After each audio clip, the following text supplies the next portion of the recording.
Welcome students to our today's new video. आज हम एक ऐसे मॉलिक्यूलर बायोलॉजी के एक्सपेरिमेंट को पढ़ने वाले हैं जिसे डिजाइन करने के बाद साइंटिस्ट का कंसेप्ट डीएनए रेप्लिकेशन के बारे में और क्लियर हो चुका था। मैं बात कर रहा हूँ Meselson and stall semi conservative way of DNA replication के बारे में। यानी डीएनए रेप्लिकेशन के कई मोड थे जिसे 1953 में हमारे वॉटसन एंड क्रिक ने डीएनए का स्ट्रक्चर दिया। उसके बाद डीएनए रेप्लिकेशन के कई मोड्स डिसाइड हुए जो है कंजर्वेटिव, सेमी कंजर्वेटिव और डिस्पर्सिव। तो सबसे बेहतरीन और सबसे ज्यादा प्ले होने वाला डीएनए रेप्लिकेशन का मोड है वो है सेमी कंजर्वेटिव। और semi conservative mode of replication का कोई सबूत नहीं था। डीएनए की डिस्कवरी के बाद दो यूनिक साइंटिस्ट, दो बहुत ही होनहार साइंटिस्ट मेसलसन एंड स्टाल ने 1954 के अंदर इस एक्सपेरिमेंट को परफॉर्म किया और डीएनए एक सेमी कंजर्वेटिव मोड से अपना रेप्लिकेशन परफॉर्म करता है उसे स्टेट किया और उसे प्रूव किया। तो स्टूडेंट्स चलो देखते हैं कि हमारा DNA replication semi conservative mode से कैसे प्ले होता है और कैसे वो पूरा रन होता है। तो मेसलसन एंड स्टाल ने 1954 में ई कोलाई एक बैक्टीरिया है उसका कल्चर एक न्यूट्रन ब्रॉथ में डाला उसे ग्रो करने के लिए। पर यहाँ पर उन्होंने एक ट्विस्ट किया। उन्होंने यहाँ पर नाइट्रोजन 15 N15 का आइसोटोप लिया। N15 एक हेवी आइसोटोप है और हेवी आइसोटोप है और अगर आइसोटोपिक मीडियम के अंदर हम उसे ग्रो करेंगे तो न्यूट्रन हमारे डीएनए के अंदर भी नाइट्रोजिनस बेसिस होते हैं स्टूडेंट्स। तो ये नाइट्रोजिनस बेसिस क्या होंगे, वो उसके अंदर भी आइसोटोप डिपॉजिट होगा।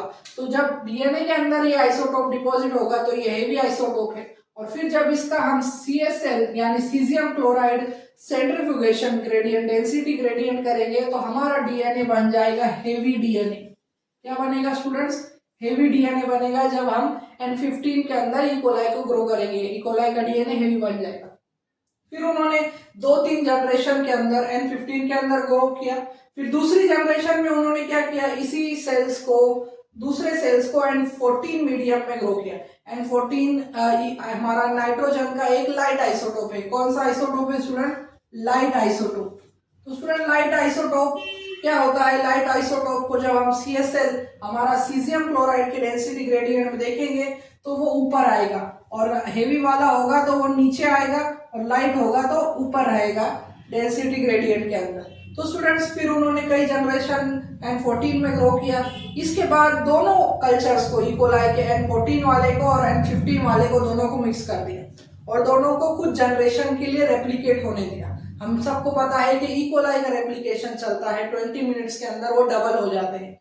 तो स्टूडेंट्स डीएनए रेप्लिकेशन का मोड यहाँ पर चेंज हुआ है क्योंकि N15 में हमने देखा कि N15 डिपॉजिट होता है तो हेवी स्ट्रैंड बनता है और N14 डिपॉजिट होता है तो लाइट स्ट्रैंड बनता है। यहाँ पर हमें डेंसिटोमेट्रिक स्कैन पर भी पता किया उन्होंने मेसलसन स्टाल ने कि हेवी में एक ज्यादा स्पाइक आती है, लाइट में थोड़ी कम आती है। तो दोनों को कंबाइन करने पर कैसी स्पाइक आएगी और क्या होगा। तो स्टूडेंट्स यहाँ पर आप ध्यान दीजिए, हमने 915 और N14 दोनों सेल को मिक्स कर दिया मेसलसन एंड स्टाल ने मिक्स कर दिया और उन्हें ग्रो होने दिया। ग्रो होने के बाद जब उनका डीएनए एक्सट्रैक्ट किया और उसे रन किया हमारे डेंसिटी ग्रेडियंट के अंदर तो उन्हें दिखाई दिया कि यहाँ पर दोनों स्ट्रैंड कंबाइन हो चुके हैं, N15 और N14 कंबाइन हो चुके हैं। तो ये कैसे हुआ? क्योंकि यहाँ पर हमारे डीएनए रेप्लिकेशन एक सेमी कंजर्वेटिव मोड है। यहाँ पर आपको कंबाइंड स्ट्रैंड दिखेंगे N15, N14 और यहाँ पर आपको नॉर्मल स्ट्रैंड दिखेगा कोई भी एक का। तो ये ऐसा क्यों है? क्योंकि हमारा डीएनए रेप्लिकेशन एक सेमी कंजर्वेटिव मोड है। हम अगर इसे टेम्पलेट स्ट्रैंड समझे और इसे कॉम्प्लीमेंट्री तो भी टेम्पलेट और कॉम्प्लीमेंट्री स्ट्रैंड दोनों के अंदर एक पेरेंटल स्ट्रैंड होता ही है और एक नया स्ट्रैंड बनता है। तो स्टूडेंट्स हम इसे क्या कहेंगे? इसे हम एक हाइब्रिड स्ट्रैंड और न्यू स्ट्रैंड कहते हैं। तो स्टूडेंट्स हाइब्रिड और न्यू स्ट्रैंड बनता है एक पेरेंट के डीएनए के स्ट्रैंड से और एक न्यू स्ट्रैंड से। तो यहाँ पर वही कॉम्बिनेशन हो रहा है कि N15 और N14 का कॉम्बिनेशन हुआ और फिर हमें यहाँ पर एक इक्वल स्पाइक मिली। इक्वल स्पाइक कैसे? एक हेवी की और एक लाइट की। जब उन्होंने सेपरेट किया स्टूडेंट्स तो ये है हमारा N14 और N15 का बैंड। ये बैंड मिडल में आ चुका है और मिडल में बैंड आने से हमें स्टेट हुआ कि N14 और N15 दोनों कंबाइन हो चुके हैं। यानी हेवी स्ट्रैंड और लाइट स्ट्रैंड दोनों कॉम्बिनेशन में वर्क कर रहा है। तो यहाँ पर हमारा डीएनए एक सेमी कंजर्वेटिव मोड में वर्क कर रहा है। फिर और कई जनरेशन इन्होंने सेकेंड रेप्लिकेशन साइकिल चलाया और सेकेंड रेप्लिकेशन साइकिल में उन्हें फिर से हमारे कंबाइंड स्ट्रैंड मिले N14 N15 के, और यहाँ पर हमें यह पता चला, मेसल्स एंड स्टाल्स को ही पता चला कि हमें यहाँ पर डीएनए के अंदर एक टेम्पलेट स्ट्रैंड होता है, एक कॉम्प्लीमेंट्री स्ट्रैंड, यानी पेरेंटल स्ट्रैंड की एक कॉपी होती है और डॉटर की एक नई, और इससे हमें एक न्यू हाइब्रिड डीएनए मिलता है। और हाइब्रिड डीएनए में एक सेमी कंजर्वेटिव मोड से ही हमेशा प्ले होता है। इसलिए हमारे जो भी ऑफस्प्रिंग होते हैं हमारे पेरेंट्स की तरह क्यों दिखते हैं, क्योंकि हमारे अंदर हमारा जो जेनेटिक मटेरियल है स्टूडेंट्स, वो सेमी कंजर्वेटिव मोड से हुआ है। इसमें हमारे पेरेंट्स का एक स्ट्रैंड है और हमारा एक न्यू स्ट्रैंड है जो वेरिएशन प्रोसेस से हमें मिला है। तो स्टूडेंट्स, इसके अंदर इवोल्यूशन का भी कई रोल है, और मेसल्स एंड स्टाल के ये एक्सपेरिमेंट से इवोल्यूशन की कई शाखाएं खुल गई। मॉलिक्यूलर बायोलॉजी में एक रिवॉल्यूशन आ गया, जेनेटिक स्टडी में एक रिवॉल्यूशन आ गया, और इससे हमें प्रूव हुआ कि हमारा डीएनए सेमी कंजर्वेटिव मोड से रेप्लिकेट करता है, यानी उसके अंदर एक टेम्पलेट पेरेंट स्ट्रैंड होता है और एक न्यू डॉटर स्ट्रैंड होता है। तो स्टूडेंट्स, इसे कॉम्प्लीमेंट्री स्ट्रैंड भी कहते हैं। और इस प्रोसेस के अंदर उन्होंने बार बार डेंसिटोमेट्रिक स्कैन किए। तो यहाँ पर ये हम N15 का ले लेते हैं और ये है N14 का, और ये है दोनों कॉम्बिनेशन N15 और N14 का।